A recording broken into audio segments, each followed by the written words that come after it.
పొగ త్రాగటం, మద్యం సేవించటం ఆరోగ్యానికి హానికరం. Smoking and drinking is injurious to health.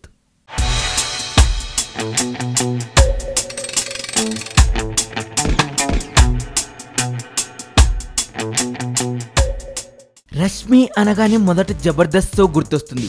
ఈ విషయం ప్రత్యేకంగా చెప్పక్కర్లేదు. జబర్దస్త్ షో ఎంత పాపులర్ అయిందో అందరికీ తెలుసు కూడా. ఇక జబర్దస్త్ షో చేస్తున్నన్ని రోజులు రష్మి సుధీర్లు డేటింగ్ లో ఉన్నారంటూ రూమర్స్ బాగానే వచ్చాయి, వాళ్ళు కెమెరా ముందుకు వచ్చి స్పందించే వరకు. ఆ తర్వాత రష్మికి గుంటూరు టాకీస్ సినిమా ఆఫర్ వచ్చింది. ఆ సినిమా చేస్తున్నన్ని రోజులు సిద్ధుకి రష్మికి మధ్య ఏదో ఉంది అని అనుకున్నారు. ఆ సినిమా కూడా బాగానే ఆడింది.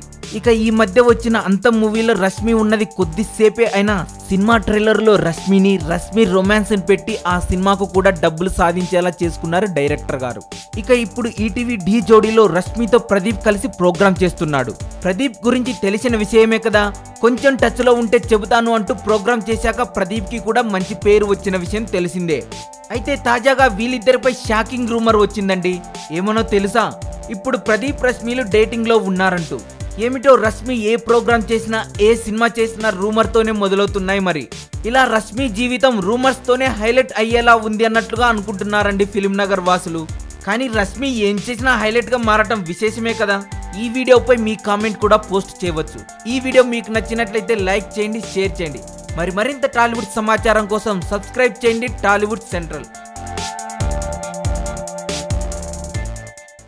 ఎస్జే సూర్య డైరెక్షన్లో పవన్ చేయబోతున్న 3వ సినిమా ఇది అనుకునే లోపు ఎస్జే సూర్య సినిమా చేయట్లేదు అని పలు ప్రైవేట్ వెబ్సైట్లలో చెబుతున్నారండి.